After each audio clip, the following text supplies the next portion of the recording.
Yes mga igala, mayong adlaw ka nato tanan og welcome diri sa atong panaguban diri sa atong tulumanong tambayan sa Radyo Pilipinas.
Yes mga igala no aniya ta karon diri sa may kon sa bani yung basa pananam sa Kadayawan no usa ni ka food og products fair no sa ato ang mga tribo no ug uban pa natong mga kuan no kining mga concessionaires no mga negosyante nga nagtapok dinhi no dinhi sa to ang kuan no sa dinhi mismo sa likod nato no kay pasulod din ha kuan no nanas mga produkto no and of course no kay naman ta diri sa may ginatawag na tribal village dinhi sa tuwa sulod sa Magsaysay Park no as we celebrate no ang ika-39 nga Kadayawan Festival dinhi sa tuwa sa Dakbayan no which is katong niaging August 8 no Webes no dito kuno formal na nga gibuksan ang Kadayawan ay ka-39 na Kadayawan Festival no but anyways una ta mo kuno nga mo experience daw niya sa opening mga katambayan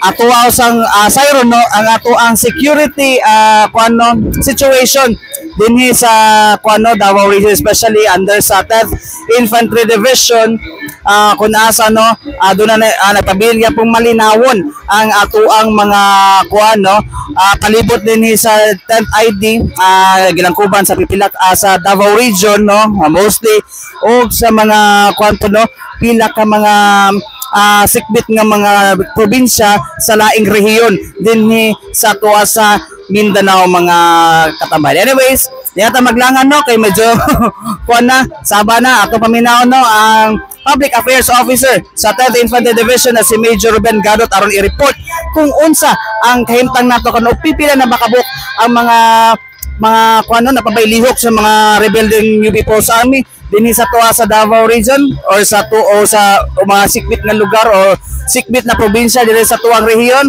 atong paminawon mga igala si Major Ruben Gadot.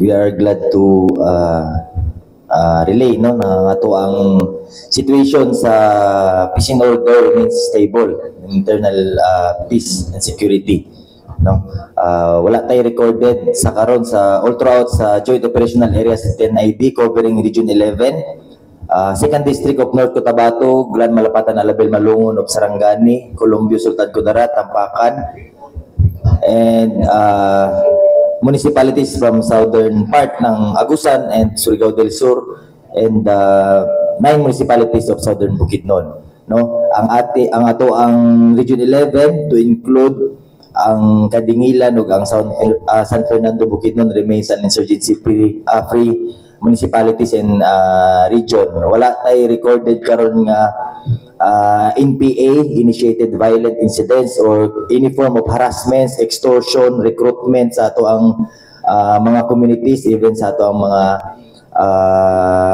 youth sector no. On the other hand, padayon ang ato ang mga activities no for the past weeks nakapag-conduct tag 8 no ka mga serbisyo caravans all throughout joint operational areas sa NID to include ang ato ang mga visitation sa ato ang mga people's organization including manpower assistance no sa ato ang mga livelihood sa ato ang mga POs like for example mga during the harvest of the mga tilapia nga mga binuhi nato mga supervision ug monitoring sa mga general merchandise na mga products, no. And also naatay 8 pod ka youth leadership summit and or youth empowerment na nakandak, no, sa past 2 weeks, no, sa tibuok joint operational area, and 6 serbisyo karabas, of course in collaboration with other like-minded stakeholders or other line agencies, no. So nag-focus ta karon diha, no. Aside from this, ako na lang diretso ma'am, no, para diretso na lang ta sa question and answer unya. Tungod sa ato ang stable nga peace internal peace and security, padayon ang ato ang mga accomplishments, no, under sa localized peace engagement. Kung asa na atay latest karon for the week, no, na itulo ka surrenderies from Kapalong, wherein naay dalang Garand rifle, M79 grenade launcher and M653 respectively katong tulo. Then naapod ta sa Mati City, no, naapod siya duha ka firearm nga dala, short lang although no, Magnum 357 at saka 38, and sa Mungkayo isa. So natay 5 karon nga accomplishment ulit sa week. So naatay mga bagong surrenderies at the same time. So while processing sa ICLIP, ang last na to na update sa ato ang mga FRs entitled for the Enhanced Comprehensive Local Integration Program nga mga benefits. Davao City has 49 FRs nga na-awardan nato, more or less 3.7 million, no, na-award dito sa mga pendings nato dati nga mga ICLIP recipient. Natay 94 ka recipient sa ICLIP gihapon sa Davao del Norte, o additional 9 na firearm remuneration dili gihapon sa Davao City, no, wherein sa 49 na ako nabanggit kanina, 18 ang naa-diri ma'am inside Davao City. So mo ni siya ang efforts og mga activities sa ato ang 10th Infantry Division karon nga mahatag po sa ato ang mga ma'am in terms sa ato ang pag-confront sa ato ang confronted threat. So bago lang tong sir, katong i-clip na to, assistance, bago lang nahatag? Yes ma'am, mga NFAR sa July, no? July 26, o hindi ako nagkamali ma'am. Naapin na sa Madam Market ito. Akong i-double check ma'am, no? Okay. Double check na. Senado day. Okay.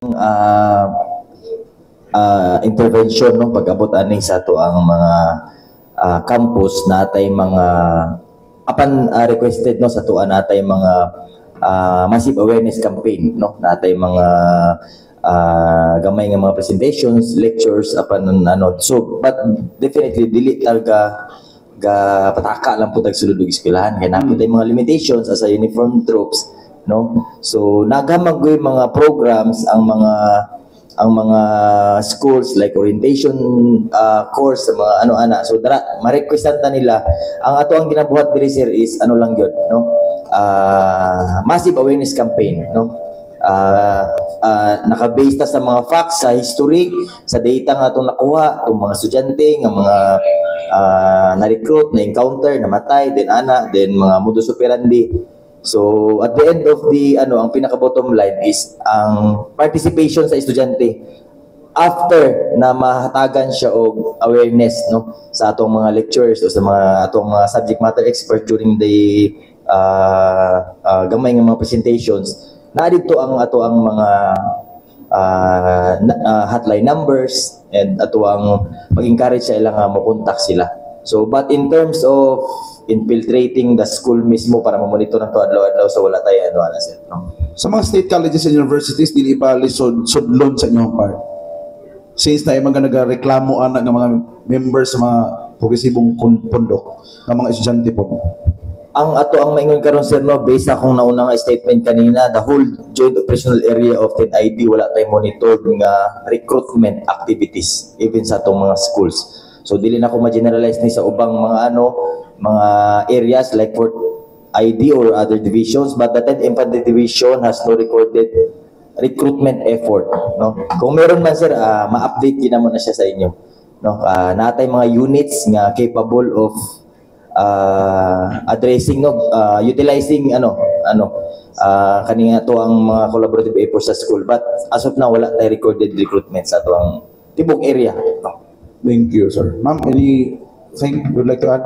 Wala na. Okay. Kisa pa mo ask question. Yes sir, no, sa impormasyon sa tanan ng 10th Infantry Division na atay kinamonitor, no, nga 902 people's organization, established people's organization. In terms of sa ilang sitwasyon, categorize nato ni sila as basic, intermediate ug advanced, no, magdepende ni sila sa lihok o katindugan sa ilang people's organization, kauban ng mga dividendo o mga kita sa ilahang ano. So para ma-monitor nato ni nagapadala ta og mga community development teams nga isa ni siya ka grupo, isa ka team sa sundalo nga moadto dito sa area, kasi during this time, that time nga gina-create pa lang sila, gina-establish naapod ako nga even sundalo mismo, no, ang isa sa nagtindog nga ma-establish ng mga people's organization.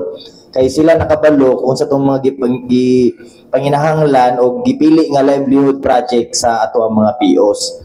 But of course, wala nato ni ginadinay, no, na atay mga people's organization nga nagpabilin nga basic lang gyapon ang category, no, kay facing, no, the common problems, no, sa financial ano nato, no, kanang paunsa ta magunit og kwarta o kaning mga members sa mga officers pod, no, sa atong mga POs.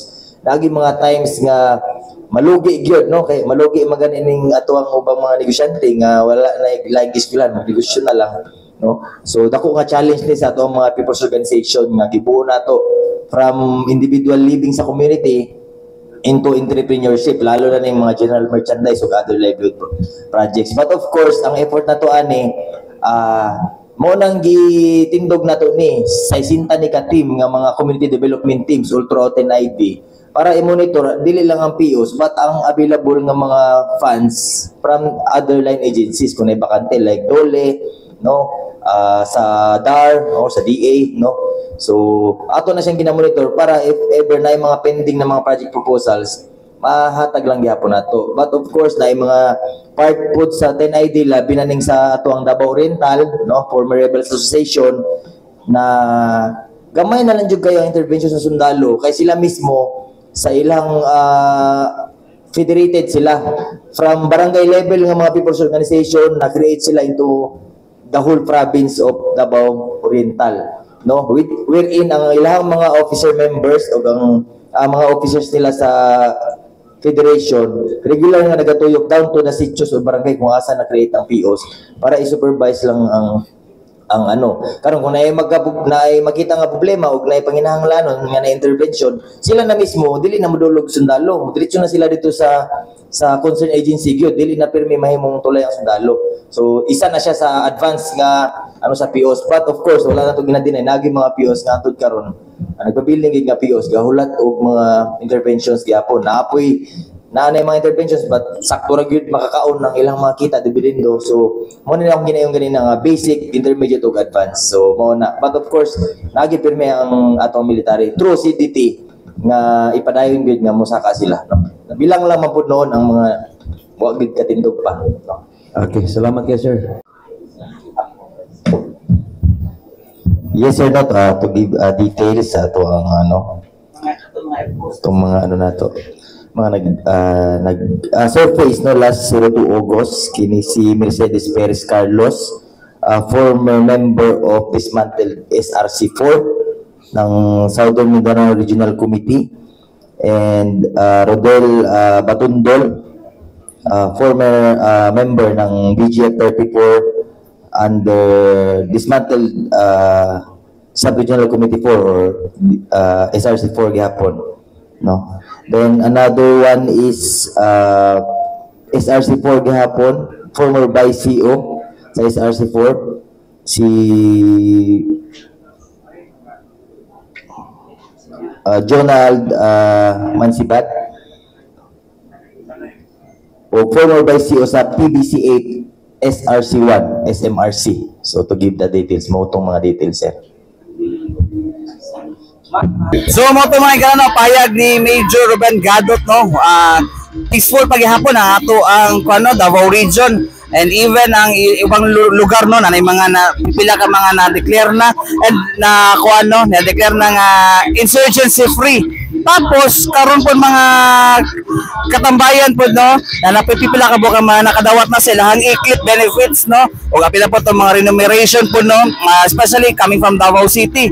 And daghan-daghan na po ng mga kwan po no, mga people's organization ang ilahang natabangan no nga para ma-rehistro. So mo to no, ingana ka peaceful na karon ang Davao region and hopefully ma-sustain na sa ato ang gobyerno mga katambayan. Anyways mga tambayan, sa atong pagbalik no ato ang kuno no, ato ang Siron no, nahimong opening kaganiha sa ato ang kuno tawag ani kining pananam sa Kadayawan no, the food and products fair no, ato ang Siron no nya no, og atong tan-awon no, og ato ang saksihan ang pag-abre sa mga food hall and food fair and food and product fair sa tuwang 11 ka tribo dinhi sa Davao City. Balik kita mga katambayan, human lang sa mga importante pa hinumdum nga to si Bianan.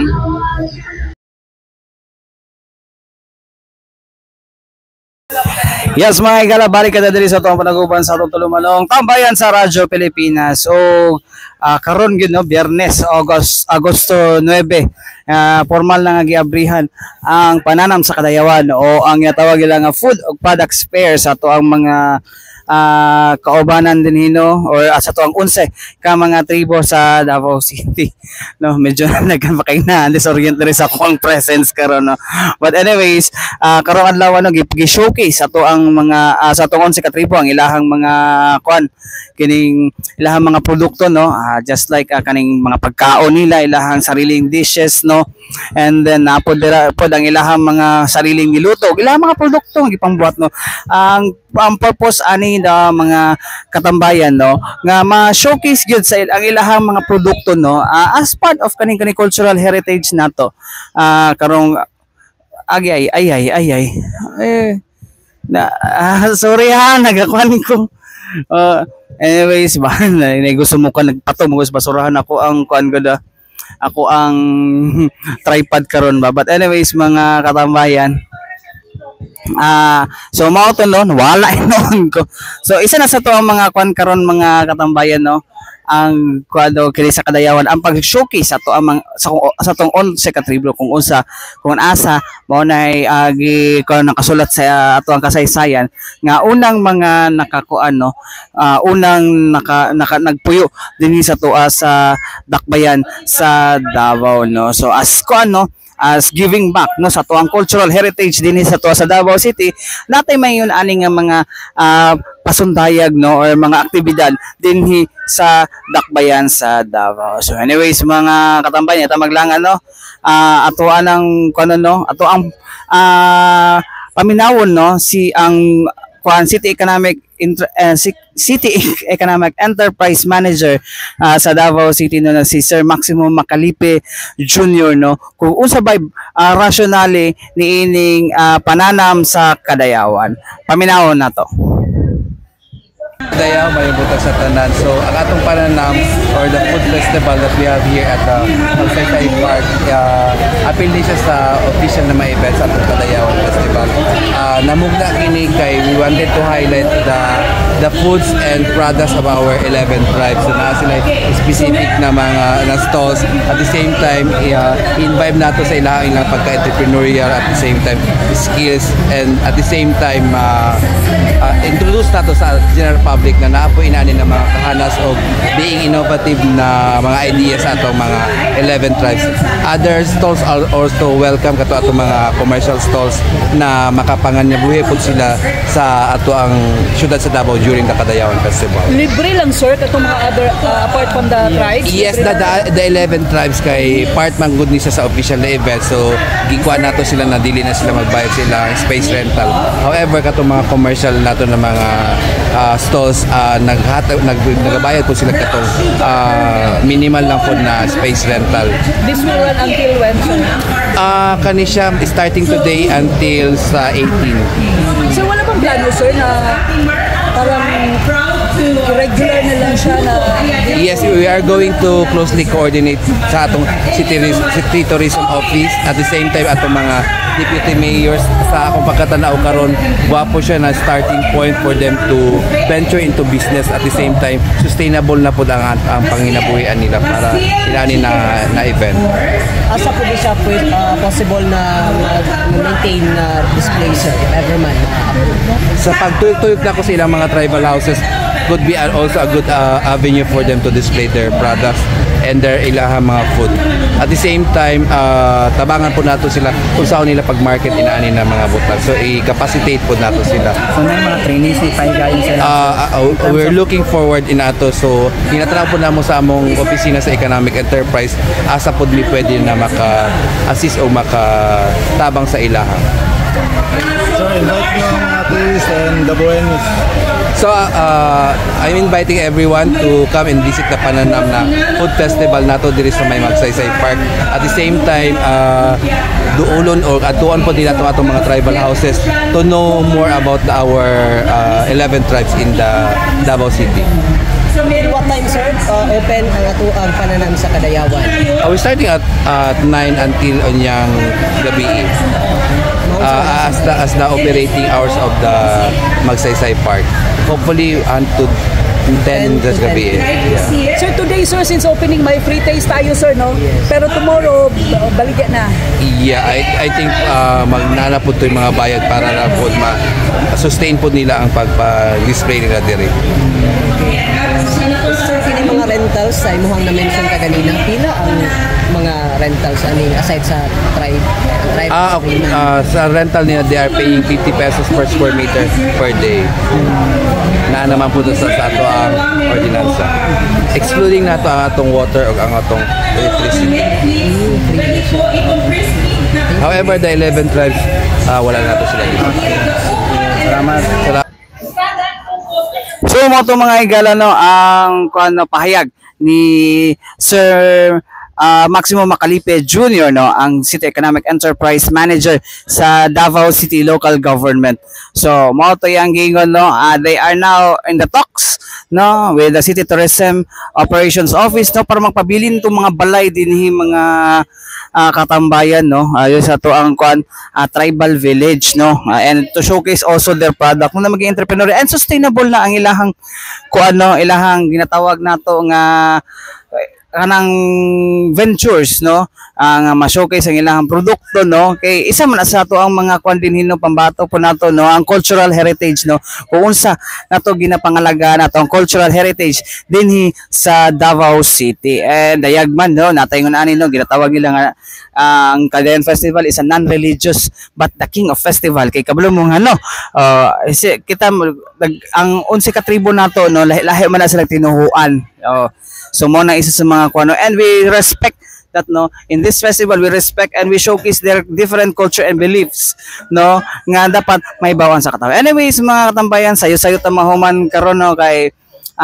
kuano no it's a weekend and ato ang kuano no dili na to kayo mo dugayon no pagbuhi ay dugayon kayo pagkuan din karon no kay para na patay time nga mag-relax pud no ug ma-enjoy ang ato ang weekend no ika nga nila no thank God it's Friday so hanto diha na lang ato ang panaguban mga katambayan diri sa Tuntulumanong Tambayan sa Radyo Pilipinas. Hantod sunod pohon dang salamat ug mayong adlaw kanaton tanan mabuhay ang bagong Pilipinas.